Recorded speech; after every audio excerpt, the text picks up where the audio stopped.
Iran युद्ध में भले ही सीज फायर का दावा कर दिया गया हो, लेकिन ईरान का दावा है कि सीज फायर के कुछ घंटों बाद ही ईरान की तेल रिफाइनरी और गैस ठिकानों पर हमले शुरू हो गए। ईरान ने भी पलटवार करते हुए दावा किया कि उसने सऊदी अरब, कुवैत, यूएई और इजराइल पर मिसाइल और ड्रोन से हमले किए हैं।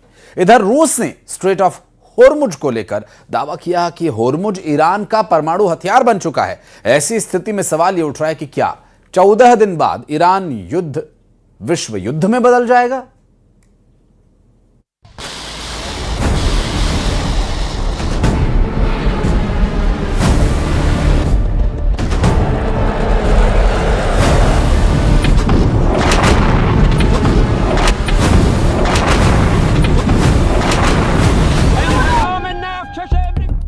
सीज फायर की आड़ में सबसे खौफनाक युद्ध की तैयारी।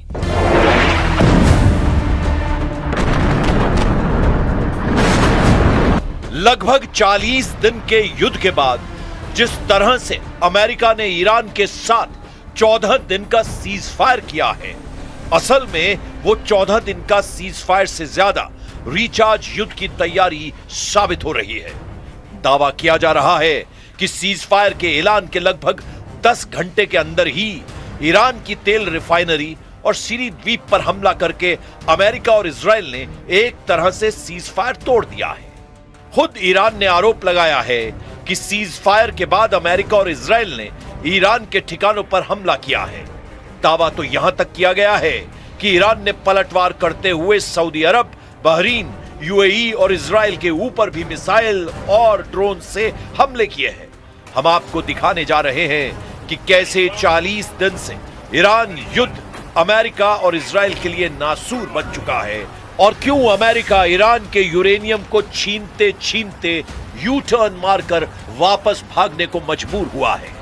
हैरान करने वाली बात तो यह है कि इस सीज फायर का सबसे ज्यादा नुकसान अमेरिका और इजराइल को ही रणनीतिक रूप से होता दिख रहा है, क्योंकि अभी भी ईरान का यूरेनियम बचा हुआ है। अभी भी ईरान का पूरा कंट्रोल स्ट्रेट ऑफ हॉर्मुज पर बना हुआ है। अभी भी ईरान की मिसाइल पावर जबरदस्त तरीके से पलटवार कर रही है।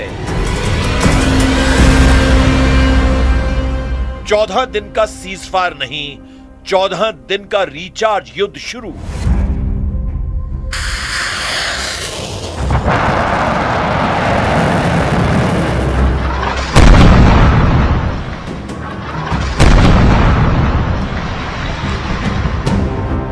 क्या वाकई में 40 दिन तक ईरान पर हमला करने वाले अमेरिका और इजराइल 14 दिन के सीज फायर के बाद ईरान पर हमला नहीं करेंगे, या फिर इन 14 दिनों में अमेरिका और इजराइल नए सिरे से ईरान पर भीषण हमले की तैयारी करेंगे, या पश्चिम एशिया में मौजूद कतर, सऊदी अरब, बहरीन, यूएई, कुवैत में अमेरिका अपने एयर डिफेंस को मजबूत करने में इस्तेमाल करेगा।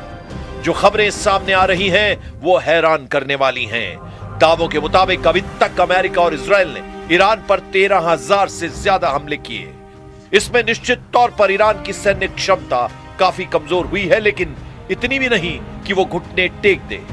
उसके भंडार में अभी भी सैकड़ों बैलिस्टिक और क्रूज मिसाइलों की क्षमता बनी हुई है। ईरान ने 40 दिन के युद्ध में साबित कर दिया है कि ईरान को हवाई हमलों से हराना आसान नहीं, लेकिन अगर जमीनी हमला ईरान पर होता है तो फिर ईरान के साथ ऐसी खूनी जंग होगी जिसे रोकना अमेरिका और इजराइल के बस की बात नहीं रहेगी।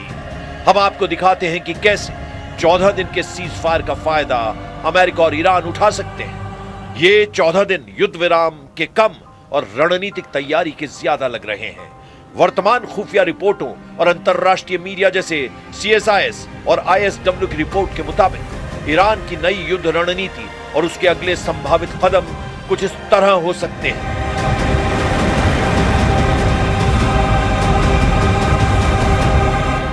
अब आप ये जान लीजिए 14 दिन के सीज फायर से ईरान को क्या क्या फायदा हो सकता है। एयर डिफेंस मजबूत करना आसान होगा, मिसाइल स्टॉक रीऑर्गेनाइज करना भी संभव होगा। चीन और रूस से टेक्निकल और इंटेल सपोर्ट बढ़ाने में 14 दिन ईरान के लिए काफी शानदार साबित हो सकते हैं। वहीं अमेरिका और इजराइल के लिए भी 14 दिन का सीज फायर रिचार्ज युद्ध साबित हो सकता है।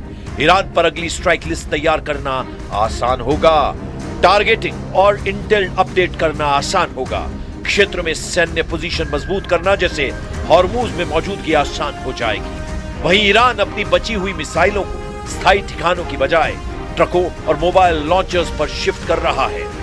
इससे इजरायली उपग्रहों के लिए उन्हें ट्रैक करना मुश्किल हो जाएगा। परमाणु ब्रेकआउट की कोशिश, विशेषज्ञों का मानना है कि ईरान इस 14 दिनों के पॉज का इस्तेमाल अपने यूरेनियम स्टॉक को और अधिक संवर्धित करने के लिए तैयार कर सकता है, ताकि वो वार्ता की मेज पर परमाणु संपन्न राष्ट्र के रूप में अपनी स्थिति मजबूत कर सके। वहीं अमेरिका और इजराइल इंटेलिजेंस रिफ्रेश कर सकते हैं। जब युद्ध चलता है तो दुश्मन छिप जाता है। युद्ध विराम के दौरान जब ईरान की सेना मूवमेंट करेगी, तब अमेरिकी सैटेलाइट और इजरायली मोसाद उनके नए ठिकानों को पिन पॉइंट कर लेंगे। हथियारों के स्टॉक की भी बात कर लेते हैं। अमेरिका इजराइल को भारी मात्रा में बंकर बस्टर बम और इंटरसेप्टर मिसाइलें फिर से उपलब्ध करा रहा है, जो पिछले हमलों में खर्च हो चुके थे। अब 14 दिन में इसका दोबारा से रिचार्ज किया जाएगा। ये 14 दिन ईरान के नेतृत्व के भीतर डर पैदा करने के लिए है कि यदि वे 10 अप्रैल की वार्ता में नहीं झुके तो अगला हमला निर्णायक होगा। इसका डर दिखाया जा सकता है।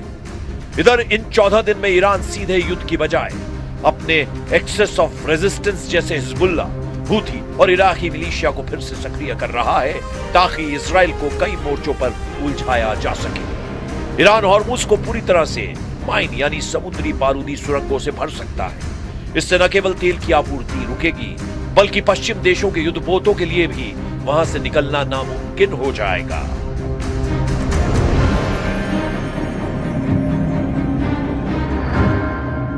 President Trump forged this moment. Iran begged for this ceasefire, and we all know it. As the President truth this morning, a big day for world peace. Iran wants it to happen.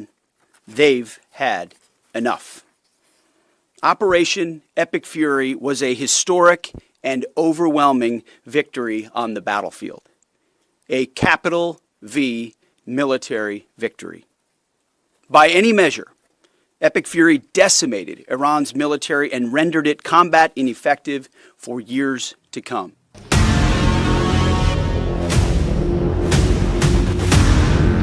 दस अप्रैल 2026 को पाकिस्तान की राजधानी इस्लामाबाद में cease fire को लेकर America और Iran के प्रतिनिधियों के बीच निर्णायक बातचीत हो सकती है। लेकिन ये 14 दिन दोनों पक्षों के लिए करो या मरो वाले साबित हो सकते हैं। देखिए कैसे। ईरान के लिए सबसे बड़ा फायदा यह है कि वो इस समय का उपयोग अपने उन भूमिगत ठिकानों को सुरक्षित करने में कर रहा है जो अभी तक हमलों से बचे हुए हैं। अगर ईरान को लगता है कि उसकी सत्ता खतरे में है, तो वो सैमसन ऑप्शन यानी सब कुछ दांव पर लगा देना अपना सकता है, जिसमें वो अपने पास मौजूद हर घातक हथियार का उपयोग एक आखिरी हमले के रूप में कर सकता है। ईरान अपनी मिसाइलों को फिर से रीलोड करेगा और कमांड सेंटरों को जमीन के और गहरे हिस्सों में ले जाएगा, जबकि अमेरिका और इजराइल रीसप्लाई यानी हथियारों की आपूर्ति करेंगे और ईरान की हर हलचल पर पैनी नजर रखेंगे, ताकि 15वें दिन यदि हमला करना पड़ गया तो वे ईरान के नए ठिकाने को जानते हों।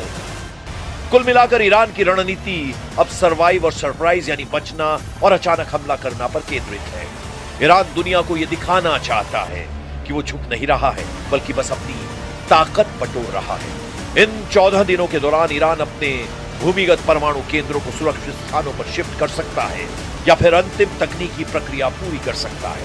अगर 14 दिनों बाद वार्ता विफल होती है तो ईरान दुनिया के सामने ये कह पाएगा कि उसने शांति की कोशिशें की, लेकिन अमेरिका की शर्तें परमाणु कार्यक्रम का पूर्ण उसकी संप्रभुता के खिलाफ थी। संभव है कि 10 अप्रैल के बाद चीन और रूस मिलकर ईरान के लिए एक नया सुरक्षा ढांचा पेश करें जो अमेरिकी वर्चस्व को चुनौती देगा।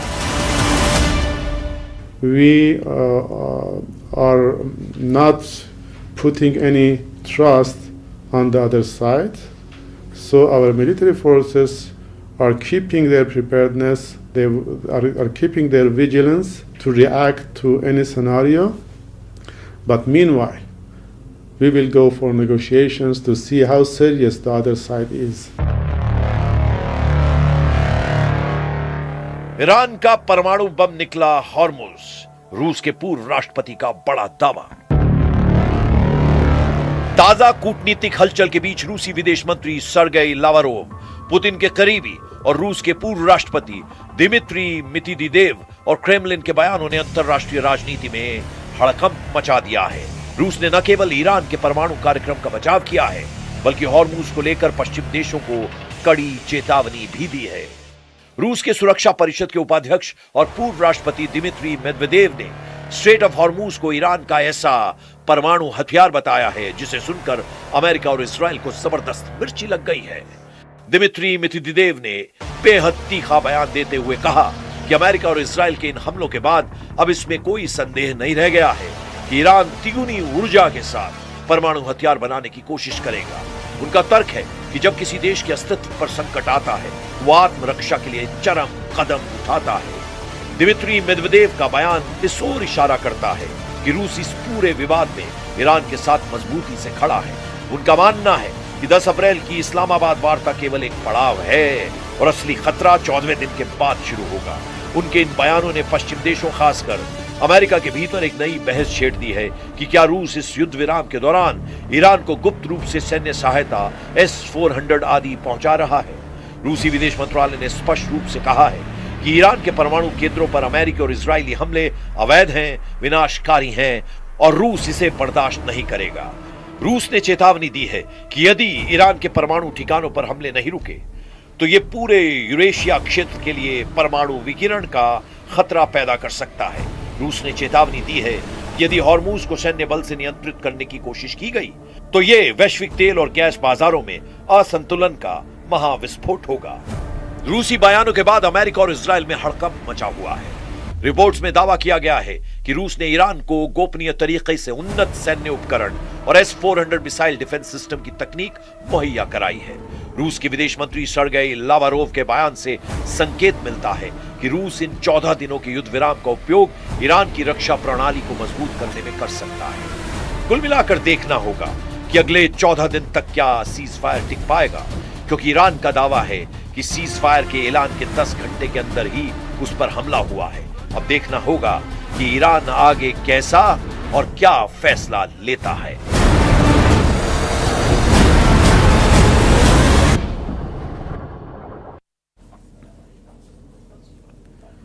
ईरान और अमेरिका में सीज फायर का ऐलान हुआ तो लेबनान में इजराइल ने नई जंग का आगाज कर दिया। लेबनान पर हुआ धुआंधार अटैक के बाद ईरान फिर भड़क गया। ईरान ने एक बार फिर होर्मुज गलियारे को बंद किया और इस तनातनी के बाद सवाल ये उठ रहे हैं कि सीज फायर की शर्तें कितने दिन टिकेंगी।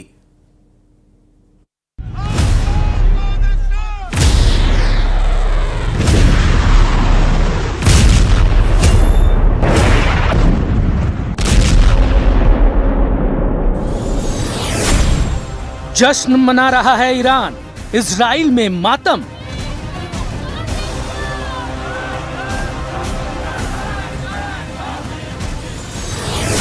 ट्रंप का वादा नेतन्याहू तोड़ेंगे।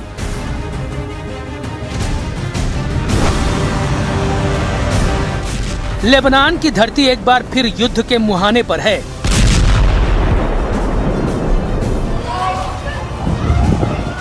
सीज फायर के बाद भी इजराइल रुकने को तैयार नहीं, तो दूसरी तरफ हिजबुल्लाह भी बदले की आग में लगातार हमले कर रहा है।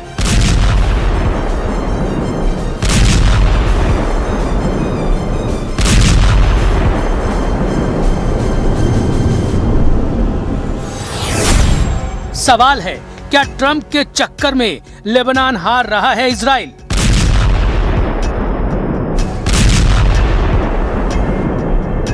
सीज फायर के बाद भी क्यों हमला कर रहा है इजराइल? इस जंग में क्या है हिजबुल्लाह की भूमिका? क्या लेबनान पर अटक गई है ईरान की शर्त? इजराइल के प्रधानमंत्री नेतन्याहू ने साफ कहा है कि यूएस ईरान के बीच 2 हफ्ते का सीज फायर लेबनान पर लागू नहीं होता। इसके जवाब में ईरान ने कहा कि तेहरान किसी भी डील को तभी स्वीकार करेगा जब इजराइल लेबनान पर हमले रोक दे।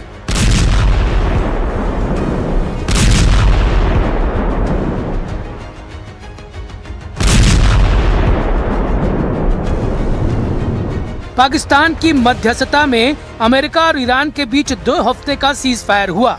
डील के तहत सीज फायर को सभी फ्रंट पर लागू करने का फैसला लिया गया जिसमें लेबनान भी शामिल है, लेकिन नेतन्याहू ने लेबनान पर हमला रोकने से इनकार कर दिया। उधर हिजबुल्लाह ने ऐलान कर दिया कि अगर इजराइल ने हमला किया तो वो जवाब देने से नहीं रुकेगा, लेकिन इजराइल की तरफ से हमले नहीं रुके।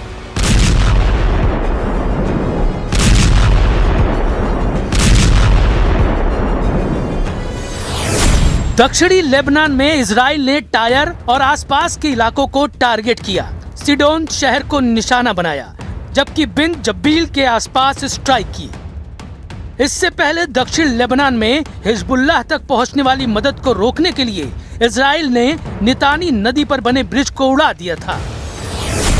हिजबुल्लाह ने चेतावनी दी कि वो मध्यस्थ देशों को समझौता लागू कराने का मौका दे रहा है, लेकिन इजराइल ने हमले जारी रखे तो वो अगला कदम उठाएगा। इन चेतावनियों के बाद भी इजराइल के हमले नहीं रुके।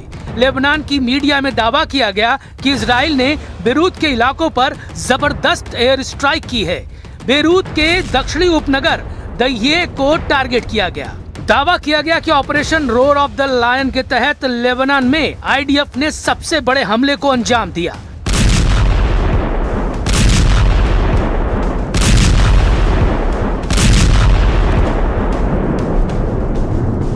מהלומת פתע מאות מחבלי חיזבאללה במפקדות ברחבי לבנון. זוהי המכה המרוכזת הגדולה ביותר שסופג החיזבאללה מאז מבצע הביפרים. 10 मिनट में 100 कमांड सेंटर और हिजबुल्लाह के सैन्य ठिकानों को टारगेट किया गया। इसमें हिजबुल्लाह के इंटेलिजेंस हेडक्वार्टर और हमले की योजना बनाने वाले मुख्य ठिकाने भी शामिल हैं। दावा है कि हमले में हिजबुल्लाह की सबसे खतरनाक रदवान फोर्स और एयर यूनिट को टारगेट किया गया। ये वो यूनिट है जिसकी तरफ से इजराइल में मिसाइल और ड्रोन अटैक को अंजाम दिया गया। आईडीएफ के मुताबिक उनका एक्शन कई हफ्तों की प्लानिंग और सटीक इंटेलिजेंस पर आधारित था। यहाँ टेल अवीव है, यहाँ पे कोई सायरन नहीं हो रही है। नॉर्थ में जो है हो सकती है, लेकिन अभी कोई सायरन वहाँ पे नहीं बजी है, क्योंकि हिजबुल्लाह जब अटैक करता है तो अक्सर नॉर्थ इसराइल पे करता है, क्योंकि वहाँ पर जो भी है, खासतौर से किरियात शमोना का जो एरिया है वो बहुत ज्यादा प्रभावित हुआ है। वहाँ पे लोग जो है डिस्प्लेस हुए हैं, वहाँ पे लोग घरों में नहीं है। 10,000 से ज्यादा लोग जो है नॉर्थ से शिफ्ट हो चुके हैं। और दूसरी तरफ से लेबनान में भी काफी तबाही हुई है। 1.3 मिलियन पीपल यानी 13 लाख लोग जो हैं वो अभी तक बताया जा रहा है कि वो डिस्प्लेस हुए हैं। तो वहां पे जिस तरीके का ऑपरेशन चलाया जा रहा है, खासतौर से इस्राएली फोर्सेस की तरफ से, ऐसा लगता है कि शायद वो बहुत जल्द बंद नहीं होगा। हिजबुल्लाह इजराइल की सबसे बड़ी टेंशन है। यही ग्रुप है जो इजराइल के गाजा पर हुए हमले के बाद सबसे पहले एक्टिव हुआ था। अब वो इस ग्रुप को खत्म करना चाहता है, हिजबुल्लाह की ताकत को पूरी तरह खत्म करना चाहता है। लेकिन सवाल है कि हिजबुल्लाह को इजराइल से लड़ने की ताकत कहां से मिलती है। हिजबुल्लाह लेबनान का एक ताकतवर शिया मुस्लिम राजनीतिक और लड़ाका ग्रुप है। इसे ईरान का फुल सपोर्ट है।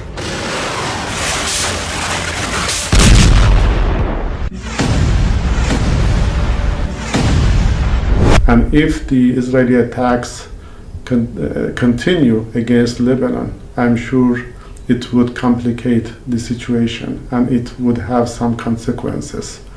And we hope that everybody would observe the ceasefire in all its terms and aspects. Israel का दावा है कि वो आत्मरक्षा की लड़ाई लड़ रहा है। इजराइल ने हिजबुल्लाह को ईरान का प्रॉक्सी बताते हुए अपनी सुरक्षा के लिए खतरा बता दिया है। 2024 के सीज फायर के बावजूद हिजबुल्लाह ने हथियार जमा किए और फिर खड़ा हो गया।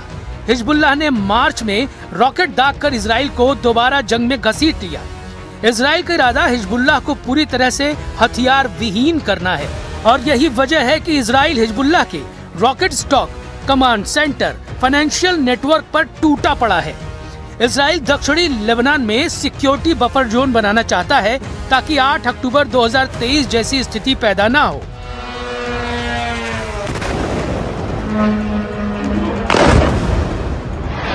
Oh my God!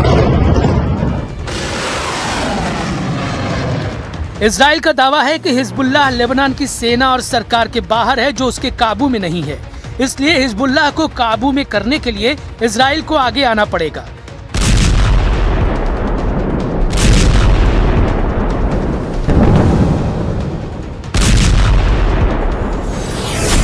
इजराइल ने अब तक हिजबुल्लाह के 3500 से ज्यादा टारगेट्स पर हमले किए हैं, जबकि 1000 से ज्यादा हिजबुल्लाह लड़ाकों को मारने का दावा किया है। इजराइल ने दक्षिणी लेबनान में कब्जे की लड़ाई को जारी रखने का ऐलान किया है। उधर हिजबुल्लाह ने भी अपना स्टैंड एकदम क्लियर कर दिया है। उसने कहा है कि वो ईरान का बदला ले रहा है। खमनेई की हत्या के बाद ये डिफेंसिव एक्ट था, लेकिन अब इजराइल लेबनान पर लगातार हमले कर रहा है, जिसका जवाब वो हर हाल में देगा।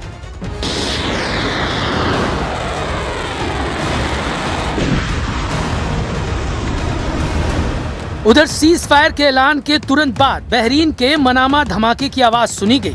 ईरानी ड्रोन अटैक की वजह से मनामा के पास सित्रा आइलैंड में आग लगी और धुआं उठने लगा। बहरीन ने इसे ईरान का युद्ध अपराध बताया और दावा किया कि सीज फायर के बाद भी उनकी जमीन पर हमला हुआ। दावा है कि सीज फायर के बाद भी गल्फ में 2 जगह ईरान ने टारगेट किया। बहरीन में मनामा और सऊदी अरब में जुबैल पेट्रोकेमिकल कॉम्प्लेक्स पर ड्रोन अटैक हुए। गल्फ में हमलों के बाद सवाल और बड़े हो गए हैं। क्या ईरान सीज फायर का पालन कर रहा है या बैकडोर से जंग जारी है? बहरीन और सऊदी अरब ने साफ आरोप लगाया है कि सीज फायर के बावजूद उसकी जमीन पर हमला हुआ। यानी एक तरफ बातचीत, दूसरी तरफ ड्रोन और मिसाइल। अब आते हैं सबसे अहम सवाल पर। क्या ये पूरी कहानी ट्रंप के प्लान से जुड़ी है? ट्रंप ने दावा किया था कि 2 हफ्ते में हालात कंट्रोल में होंगे, लेकिन जमीन पर जंग फैलती गई। इजराइल सीज फायर नहीं मान रहा, ईरान शर्तें जोड़ रहा है और हिजबुल्लाह हमले आगे बढ़ा रहा है। तो सवाल है कि क्या ट्रंप का प्लान फेल हो गया? और यहीं पर एंट्री होती है बेंयामिन नेतन्याहू की। नेतन्याहू साफ कर चुके हैं कि लेबनान पर सीज फायर लागू नहीं होता। मतलब इजराइल इस जंग को अपनी शर्तों पर लड़ रहा है। उसका फोकस क्लियर है। हिजबुल्लाह